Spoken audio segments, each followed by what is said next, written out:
Dopo la pausa invernale sono ripresi anche i campionati di seconda categoria in Friuli Venezia Giulia, partite molto accese anche a causa del regolamento.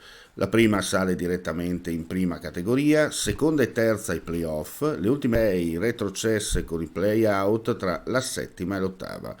Questo per la prevista ripartenza della terza categoria dalla prossima stagione.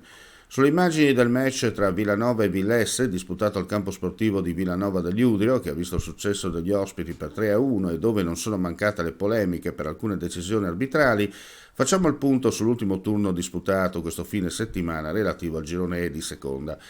Prima di addentrarci nella lettura dei risultati e classifiche, non si spengono le polemiche dopo la protesta innescata direttamente sul campo la scorsa settimana dal San Vito al Torre nella gara contro il Villesse, valida per il recupero della settima giornata non disputata a novembre causa il maltempo, una sorta di sciopero del gioco messo in atto dai sanvitesi all'inizio della ripresa che ha permesso, per quanto riguarda alcune decisioni arbitrali non giudicate favorevoli da parte della formazione ospite, che ha permesso ai padroni di casa di infilare, dopo il 4-0 del primo tempo, per ben 13 volte la porta avversaria con un risultato finale d'altri tempi, tipico di amichevoli estive tra squadre di Serie A e locali.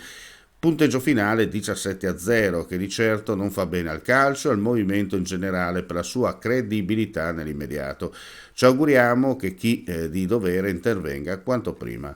Torniamo ai numeri di questa prima di ritorno. Giocate sabato, Gradese Castions 1-1, la Fortezza Gradisca Poggio 2-0.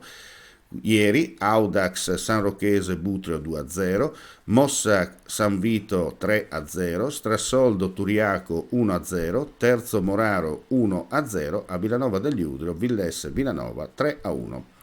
La classifica: la Fortezza 36, Mossa 30, Terzo 28, Audax 23, Strassoldo Turiaco 21, Butrio 20, Castions 19, Villanova Moraro 15, Gradese Poggio 13, Villesse 12, chiude il San Vito a quota 3 e con un punto di penalizzazione. Andiamo a vedere il prossimo turno che si giocherà nel weekend dell'11 di febbraio.